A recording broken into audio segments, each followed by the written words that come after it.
और आज की सबसे बड़ी खबर है। सोचिए, इस देश का क्या दुर्भाग्य है कि अब दूध की तरह साफ हो गया है, पानी की तरह साफ हो गया है कि नीट के नाम पर किस तरह की धोखाधड़ी हुई है। सोचिए, 24 लाख बच्चे। मैंने सुबह भी वीडियो में डाला है कि किस तरह से इस देश में जो जातिवादी मनुवादी व्यवस्था है, वो तो पहले आपको पढ़ने लिखने नहीं देता था, बिजनेस नहीं करने देता था। संविधान की वजह से जब आप पढ़ लिख गए, तब ये लोग चाहते हैं कि आपके बच्चे जो हैं वो अपने जातिगत पेशा में बने रहें। ये लोग जातिवाद को फिर से जिंदा रखना चाहते हैं। ये लोग चाहते हैं कि आप जिस प्रोफेशन में हैं, जिस समाज में पैदा हुए हैं, जिस जाति में पैदा हुए हैं, उसी में बने रहें। और इसको लेकर पेपर लीक तक हो रहा है। वो सोचिए, सरकार एक पेपर लीक नहीं रोक सकती है, और जानबूझकर इस सबका सबसे बड़ा दोषी यूपीए 2 की सरकार है। ये कपिल सिब्बल जो आज बड़ी बड़ी बातें कर रहे हैं, इन्हीं क्या देन है। एनटीए, नेशनल टेस्ट एजेंसी, इन्होंने ही स्टेट बोर्ड के एग्जाम को खत्म करके नीट का कंसेप्ट दिया, सीयूटी का कंसेप्ट दिया, यूपीएससी के सिलेबस टफ पैटर्न बदल दिया। ये आदमी घोर जातिवादी और मानसिकता के थे, और उसी का नतीजा आज बीजेपी के राज में जो ये सब हो रहा है। लेकिन अभी तो सवाल बीजेपी से भी पूछना चाहिए भी, अगर नरेंद्र मोदी इतने ही बैकवर्ड और दलित हितैषी हैं, तो इनके सारे ये सब कामों को हटाना चाहिए और इन सब पर रोक लगनी चाहिए। और जब तक रोक नहीं लगेगी, यकीन मानिए, आपको संवैधानिक अधिकार नहीं मिलेगा। मैं इसीलिए कह रहा हूँ, इस देश के दलितों को, पिछड़ों को, किसान, आदिवासी, अल्पसंख्यकों को ये बात समझनी पड़ेगी कि किस तरह से आपके संवैधानिक अधिकारों को छीना जा रहा है। एक खबर है, सोचिए, राजस्थान में एक मीना समुदाय की बच्ची के लिए लगातार प्रदर्शन हो रहा है। उसमें अब पुलिस का कहना है कि उनको जहर दिया गया है। तो इस तरह के भी कंसेप्ट हैं, जैसे हाथरस में जिस तरह से परिवार वाले को ही घेरा जा रहा था, तो ये भी संभव है कि किस तरह से इस देश में दलित पिछड़ों के मामले में बड़ी गलतियां भी होती हैं, उनको अधिक न्याय मिलना बहुत दिक्कत है। और सोचिए, एक सुप्रिया श्रीनेत हैं। सुप्रिया श्रीनेत कांग्रेस की प्रवक्ता है। वो कह रही हैं कि अगर बीएसपी चुनाव न लड़े तो कांग्रेस जीत जाती। कल बीएसपी वाले कहेंगे कि बीजेपी और कांग्रेस चुनाव न लड़े तो सपा बसपा जीत जाएगी। आज बड़ा अच्छा एक ट्वीट किया। अनिल यादव हैं, जो पेशे से पत्रकार हैं। उन्होंने एक बड़ा अच्छा ट्वीट किया है कि कोई एक मेरिट वाले थे, उन्होंने कहा कि देश में 2 ही पार्टी रहनी चाहिए। तो उन्होंने कहा कि बिल्कुल आप ठीक कह रहे हैं, एक सपा रहे, एक बसपा रहे। इतना सुनते ही मेरिट वाले जो भाई साहब हैं वो वहाँ से फरार हो गए। तो ये तमाम खबरें हैं जो सोशल मीडिया पर वायरल है, और इसलिए मैं कह रहा हूँ कि सोशल मीडिया ही सच्चा मीडिया है, सोशल मीडिया ही बहुजन मीडिया। आप बताइए, इस देश की भारत सरकार, इस देश की व्यवस्था जो है, एक एग्जाम बगैर लिख के नहीं करा सकते हैं। अब एनटीए में कौन लोग अधिकारी हैं, उनके बारे में पता कीजिए। ये कौन लोग हैं, ये सबसे बड़ा सवाल है। और आपको, और इसीलिए आज सबसे ज़्यादा सुप्रिया श्रीनेत पर भी हमला हो रहा है। सोचिए, अगर खड़गे नहीं होते तो मैं कांग्रेस की अध्यक्ष बन जाती। अगर 2019 में बीजेपी और सब, ये कोई बात हुआ कि सुप्रिया श्रीनेत के हिसाब से तो इस देश में कांग्रेस को ही चुनाव लड़ना चाहिए। तमाम दलों को बंद, मतलब जो कांग्रेस के साथ है वो ठीक है। तो ये बात सब कांग्रेस को सोचना पड़ेगा। और ये सब कुछ कांग्रेस ने जो 60 साल में जिस तरह से देश में सरकार चलाई है, नरेंद्र मोदी उसी अंदाज में सरकार चला रहे हैं, उससे 2 कदम आगे बढ़कर। मैं इसलिए कह रहा हूँ कि ये सब कपिल सिब्बल जब ये सारा खेल कर रहे थे, नीट एनटीए बना रहे थे 2000, उनसे पूछिए कि 2014 से पहले कैसे एग्जाम होता था। ये सारा पैटर्न किसने चेंज किया? कपिल सिब्बल ने। अब उस पर बीजेपी की सरकार में रोटी सेका जा रहा है। तो आपको ये सब समझना पड़ेगा। और कांग्रेस के तो ऐसे ऐसे पाप हैं जो शायद ही कभी खत्म हो।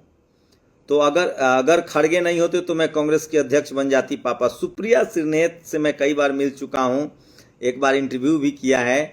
राहुल गांधी जब दलित, पिछड़े, किसान, अल्पसंख्यक, जाति जनगणना की बात कर रहे हैं, उसके बाद से भी सुप्रिया श्रीनेत ये बात मानने के लिए तैयार नहीं थी। मेरा खुद का इंटरव्यू किया हुआ है। ये पत्रकार भी रही, जाति के मसला इनके डिक्शनरी में नहीं है। यात्री शौचालय में यात्रा करने को मजबूर, ये तस्वीर देखिए। और मैं दावे के साथ कह सकता हूं कि यह तस्वीर कोई और नहीं, इस देश के दलित पिछड़े का ही है। कौन लोग हैं इस देश में? 90% लोग गरीब हैं, लाचार हैं, बेबस हैं, ये सब वही हैं। और अन्याय के खिलाफ न्याय पाने के लिए हमारी लड़ाई जारी रहनी चाहिए। Justice for Dimple Meena. तो सोचिए, डिम्पल मीना राजस्थान का मामला है और उसी तरह से अभी छत्तीसगढ़ से मामला आ रहा है। किस तरह से सतनामी समाज के युवाओं पर लगातार FIR हो रहा है। राजस्थान के करौली जिले में मुख्य बधिर आदिवासी बेटी के साथ अन्याय के विरोध में मेना समाज आंदोलनरत है। ये लगातार सोशल मीडिया पर लोग, बहुजन समाज के लोग जो हैं वो आवाज़ उठा रहे हैं और इस खबर को आप लोग ट्वीट कीजिए, शेयर कीजिए। मेरी लगातार कोशिश होती है, कोई आप देखे न देखे, मैं फिर कह रहा हूँ, अजीत अंजुम, अभिसार शर्मा, पुण्य प्रसून वाजपेयी या ध्रुव राठी या रवीश पांडे, ये सब आपके संवैधानिक अधिकार की बात नहीं करेंगे। और नीट तो रद्द होना चाहिए। और यूपी में तो अब नकली खाद मिल रहा है, 3 लोग गिरफ्तार हुए हैं नकली खाद को लेकर। तो सोचिए कि ये हालत है। एक मैं कहीं खबर पढ़ रहा था कि रोडवेज की जो है बसें ही चोरी हो गई है। अब सोचिए, रोडवेज की बसें चोरी हो जाए, प्रदर्शन के लिए रखा हुआ जहाज चोरी हो जाए, ये सब भी हो रहा है। और सोचिए, अब फिर से मीडिया ने एक बार फिर से सत्ता से सवाल करना मीडिया ने शुरू नहीं किया है, तो ये भी खबर है। लेकिन मेरी लगातार कोशिश होती है कि दूध का दूध और पानी का पानी किया जाए। और सोचिए, एक बड़ा ट्वीट पढ़ के बता रहा हूँ, इस देश में लोग कहते हैं कि दलित BSP के वोटर हैं, पिछड़े यादव RJD सपा के वोटर हैं, कुर्मी नीतीश कुमार के वोटर हैं। इस तरह की बातें मनुवादी मीडिया द्वारा कही जाती है। अब बताइए, सवर्ण मुस्लिम जो हैं वो RJD के वोटर है, वोट बैंक कहा जाता है। तो सवाल है कि इस देश के सवर्ण समाज के लोग किसके वोटर हैं? क्या इस तरह की बात कोई कहेगा? तो अब लोग धीरे धीरे इस बात को भी बोलने लगे हैं और इस पर चर्चा होने लगी, और ये अच्छी बात है। तो मेरी कोशिश होती है। और BR Ambedkar application for study LAC, Vaibhav Kumar जो हैं वो गए हैं लंदन, और वहाँ से वो लगातार बाबा साहब अम्बेडकर के बारे में लिख पढ़ रहे हैं। इसको जरूर सुनिए। अगर बीजेपी और सपा ने कैंडिडेट न दिया होता तो सुप्रिया जी 2019 में महाराजगंज से लोकसभा चुनाव जीत जाती। सुप्रिया श्रीनेत जो है वो घोर कास्टिस्ट कांग्रेस की नेता हैं। और मैं फिर कह रहा हूं, कांग्रेस के सवर्ण समाज के नेताओं को अभी भी उनको आरक्षण, जाति जनगणना से कोई मतलब नहीं है। तो राहुल गांधी बोल रहे हैं, इसलिए चुप्पी है। और मैं फिर कह रहा हूं, रजत शर्मा को लेकर मैंने कहा था, दिल्ली हाईकोर्ट ने तमाम ट्वीट्स पर ब्रेक लगा दिए हैं। मैंने कहा था ना, भारत के जातिवादी मनुवादी मीडिया में रजत शर्मा एक लौते दूध के धुले शख्स हैं जिन पर आप सीधे सीधे जातिवादी होने का आरोप नहीं लगा सकते। उनके न्यूज रूम में डाइवर्सिटी है। हम जैसे लोगों ने इंडिया TV में नौकरी की है, और सबसे सेफ चैनल है जहां आप सम्मान से नौकरी कर सकते हैं। और डिम्पल मीना को न्याय दो, इसको लेकर लगातार ट्रेंड चल रहा है और सोशल मीडिया पर भी इसको ट्रेंड कराया जा रहा है। तो आप लोग भी इस पर जागरूक होइए, सजग होइए। यहाँ तो गजब हो गया, बस अड्डे से चोरी हुई रोडवेज की बस, विभाग में मची खलबली। लखीमपुर खीरी का ये मामला है। तो सोचिए, ये सब खबरें जो हैं, अगर कोई बीजेपी की सरकार न होती तो ये सब हिट लिस्ट की खबरें होती। और आपको जानकर हैरानी होगी, सोचिए, पिछले 26 वर्षों में प्रधानमंत्री के प्रधान सचिव जो प्रिंसिपल सेक्रेटरी हैं, उनका नाम सुनिए, ब्रजेश मिश्रा 6 वर्ष, TK नायर 7 वर्ष, पुलक चटर्जी 2 वर्ष, नृपेंद्र मिश्रा 5 वर्ष, प्रमोद मिश्रा 5 वर्ष।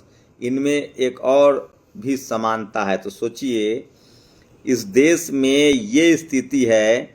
और इसीलिए मैं कहता हूं कि डाइवर्सिटी क्यों जरूरी है, ये सबसे बड़ा सवाल है और इस पर आपको बात करनी पड़ेगी। और बीजेपी मूलतः हिंदू सवर्णों की पार्टी है। उत्तर प्रदेश में 90% सवर्ण ने बीजेपी को वोट दिया है। असली वोट बैंक की राजनीति बीजेपी करती है और सवर्ण उसका सबसे वफादार वोटर है। हैदराबाद में ओवैसी को अपने गढ़ में 90% मुसलमान वोट नहीं मिलता है और न 90% यादव या अन्य OBC का वर्ग वोट समाजवादी पार्टी RJD को मिलता है। BSP को भी 90% दलित समाज का वोट, शेड्यूल कास्ट का वोट नहीं मिलता है। जाति धर्म आधारित सबसे मजबूत वोट बैंक सवर्ण हिंदुओं का है, जो नौकरी, महंगाई, भ्रष्टाचार आदि मुद्दों पर कभी वोट नहीं करता। ये सांप्रदायिकता और जाति के आधार पर वोट करता है और एक मुफ्त बीजेपी को देता है। जाति भेद का रोना और वोट बैंक पॉलिटिक्स का रोना भी यही रोता है, दूसरों पर सांप्रदायिकता होने का आरोप लगाता है। प्रसाद टंडन ने ट्वीट किया, धीरे धीरे सही तमाम सवर्ण पत्रकारों को अब खुलकर बोलना पड़ रहा है। तो मैं इसलिए कह रहा हूँ कि सोशल मीडिया ही सच्चा मीडिया है, सोशल मीडिया ही बहुजन मीडिया है। तो अब जब कोई मीडिया वाला कहे ना कि बिहार यूपी में जाति को देखकर राजनीति होती है, तो उनका मुंह पोंछ लीजिए। मुंह पोंछ का मतलब होता है मुंह पर जवाब देना।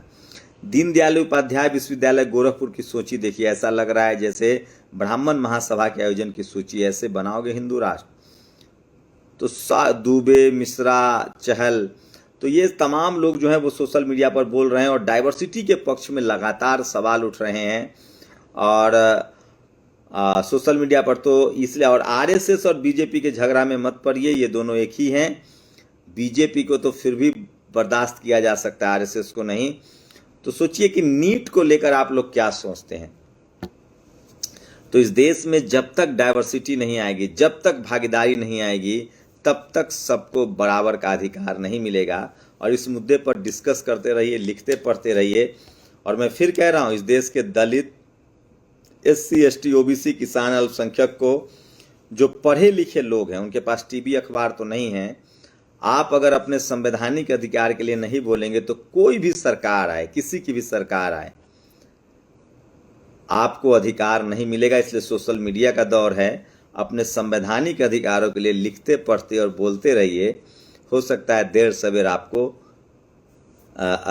हिस्सेदारी मिले। सोचिए, भारत का कैबिनेट सेक्रेटरी, मेरी सबसे बड़ी रुचि इसमें है कि ये कौन सी मेरिट है। ये मेरिट नहीं है, ये जातिवाद है। जिनको पहले मौका मिला है वो सिर्फ मलाई खा रहे हैं और बाकी लोग फंसे हुए हैं। तो ये समझना पड़ेगा। और ये जो सुप्रिया सिन्हा जैसे लोग हैं, और मैं कुछ और वीडियो आपको दिखाना चाहता हूं। सोचिए, ये शख्स जो है सरेआम अखिलेश यादव को मारने की धमकी दे रहा है। तो इस वीडियो से आप अंदाजा लगा सकते हैं कि ये शख्स सरेआम मारने की धमकी दे रहा है। और सोचिए, याद है एक शेड्यूल कास्ट की बच्ची केरल की 1200 में 1176 नंबर के 18 नंबर लाने के बाद भी उनको सुसाइड करना पड़ा था। और ये सब कुछ, ये पूरा नीट का व्यवस्था ही किसने किया था? ये सारा किया धरा किनका है? ये सब आप जानते हैं। ये सब किया धरा कपिल सिब्बल का है, जिसको समाजवादी पार्टी ने राज्यसभा मेंबर बना रखा है। तो ऐसे लोगों से सावधान रहिए। और जब सारे बड़े पदों पर मिश्रा और झा रहेंगे, शर्मा सवर्ण समाज के लोग रहेंगे, तो बाकी को हिस्सेदारी नहीं मिलेगी। तो आज की सबसे बड़ी खबर है, सुप्रिया सिन्हा को लोग कायदे से धो रहे हैं। और ये शख्स, सोचिए, उत्तर प्रदेश पुलिस कानून व्यवस्था कहाँ, ये सुनिए। कि समाजवादी पार्टी के लोग 10-12 सदस्यों की टीम आ रही 15 तारीख को।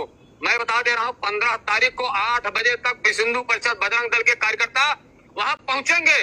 इनका पिछवाड़ा लाल करेंगे, पिछवाड़ा इतना लाल करेंगे दोबारा लाल हो जाएगा। अपने मोटरसाइकिल या 4 व्हीलर की गाड़ी पर बैठने में इनको दिक्कत होगी। मैं बता दे रहा हूँ, बजरंग दल का कार्यकर्ता अंगार है, अंगार छुएंगे तो जलेंगे। मैं बता दे रहा हूँ आज। और अखिलेश यादव जैसे बदतमीज, उस बदतमीज को मैं बताना चाहता हूँ, हिंदू समाज अभी जग रहा है। और जिस दिन ठीक ठाक जग गया, इनका पिछवाड़ा लाल होगा। अब 15 तारीख को सोनपुरा में पहुंचे, बिना लाल किए पिछवाड़ा मैं वापस नहीं आने दूंगा। यह मेरा धमकी है। इस धमकी को अस्वीकार करिए।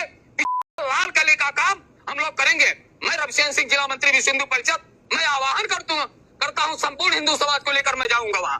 यदि वहाँ पहुंचते हैं लाल करे पिया, मैं आने नहीं दूंगा। तो ये बिल्कुल ये जो भी लोग हैं ये ठीक कह रहे हैं।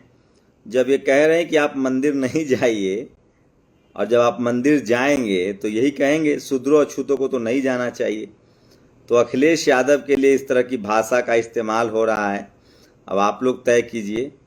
तो सोचिए, उत्तर प्रदेश पुलिस की कानून व्यवस्था का ताज़ा तरीन उदाहरण देखिए। मीडिया को बुलाकर बजरंग दल का जिलाध्यक्ष बाकायदा एक पूर्व, और सोचिए लोग बड़ा हिम्मती होता है, पुलिस व्यवस्था इनके साथ है, ये ऐसा कर भी सकते हैं, इनके लिए कोई बड़ी बात नहीं है। तो हम लोग तो इसीलिए डर से नहीं जाते हैं इनके इलाके में। और सोचिए कि इस देश में जातिवाद की हनक कितना ज़्यादा है। और ये लोग, चूँकि क्या कहा जाए इन लोगों को, तो ये लोग हैं जो जाते हैं। और इस देश में हम लोग तो अधिकार की लड़ाई लड़ने वाले लोग हैं और सोशल जस्टिस की लड़ाई लड़ने वाले लोग हैं। लेकिन सबसे बड़ी खबर सोचिए, पिछले 26 साल से 6 वर्ष ब्रजेश मिश्रा, टीके नायर, पुलक चटर्जी, नृपेंद्र मिश्रा, प्रमोद मिश्रा, 26 सालों से इंजीनियर जनार्दन पटेल ने ये ट्वीट किया है।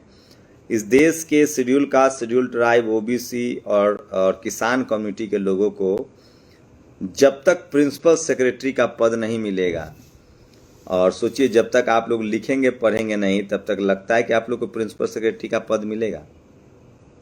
तो ये है सबसे देश का प्रधानमंत्री के बाद दूसरा सबसे बड़ा पद है प्रिंसिपल सेक्रेटरी। वहाँ 26 साल से सिर्फ ब्राह्मण समाज के लोग। बस जानकारी दे रहा था आप लोगों को। शुक्रिया। नेशनल दस्तक की आपसे गुजारिश है कि अगर इसको बचाना चाहते हैं तो नेशनल दस्तक को सब्सक्राइब करने के लिए रेड कलर के सब्सक्राइब बटन को दबाएं, फिर बेल आइकन की घंटी दबाएं। नेशनल दस्तक को बचाने के लिए बहुत जरूरी है कि हर खबर को शेयर करें, लाइक करें, कमेंट जरूर करें।